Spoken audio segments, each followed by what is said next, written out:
നമസ്കാരം. ഗാസയിലെ റഫ മേഖലയിൽ ആക്രമണം കടുപ്പിച്ചിരിക്കുകയാണ് ഇസ്രായേൽ. വ്യോമാക്രമണം കടുപ്പിച്ചതോടുകൂടി 90ഓളം പലസ്തീനികളാണ് ഏതാനും മണിക്കൂറിനുള്ളിൽ കൊല്ലപ്പെട്ടിരിക്കുന്നത്. ഇസ്രായേൽ ഈ ആക്രമണം കടുപ്പിച്ച ഗാസയിലെ റഫ മേഖലയിൽ ദുരിതാശ്വാസ പ്രവർത്തനങ്ങൾ ഉൾപ്പെടെ വലിയ പ്രതിസന്ധി നേരിടുന്നു എന്ന് ഐക്യരാഷ്ട്രസഭ കൂടി അറിയിക്കുന്നുണ്ട്.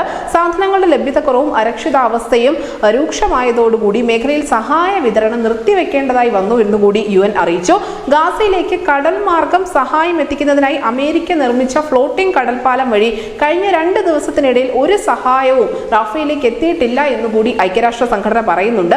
ദുരിത മേഖലകളിൽ മനുഷ്യാവകാശ സംഘടനകൾ പ്രവർത്തിക്കാനുള്ള സാഹചര്യം ഇസ്രായേൽ ഒരുക്കിയില്ല എങ്കിൽ അത് വലിയ ദുരന്തത്തിന് ഇടയാക്കും എന്നും $32 കോടി പദ്ധതികൾ ഇല്ലാതാകും എന്നുകൂടി UN മുന്നറിയിപ്പ് നൽകുന്നുണ്ട്.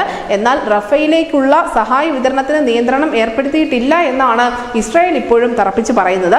അതേസമയം തന്നെ ഗാസയിലേക്ക് സഹായം എത്തിക്കുന്ന വാഹന വ്യൂഹങ്ങൾ തടയുന്ന ഇസ്രായേലികളുടെ ചില ദൃശ്യങ്ങൾ ഉൾപ്പെടെ പുറത്തു വന്നിട്ടുണ്ട്. സൈന്യമല്ല, മറിച്ച് ഇസ്രായേലി ജനത തന്നെയാണ് ഇത്തരത്തിലുള്ള സഹായവുമായി പോകുന്ന ട്രക്കുകൾ തടയുന്നത്.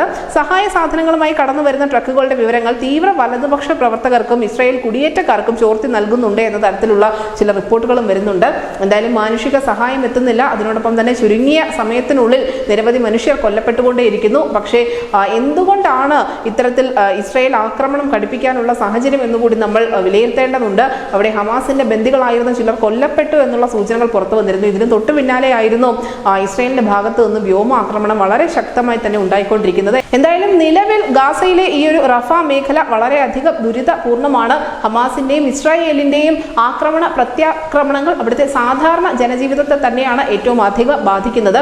ഈ 2 കൂട്ടരുടെയും മുൻപോട്ടുള്ള നടപടികളെ അല്ലെങ്കിൽ ഇപ്പോൾ അവർ തുടർന്നുകൊണ്ടിരിക്കുന്ന പ്രവർത്തനങ്ങളെയൊക്കെ അപലപിച്ചുകൊണ്ട് തന്നെയാണ് പ്രധാനപ്പെട്ട ലോകരാജ്യങ്ങളൊക്കെയും രംഗത്തെത്തിക്കൊണ്ടിരിക്കുന്നത് എന്നത് വളരെ ശ്രദ്ധേയമാണ്. News desk ECT Malayalam.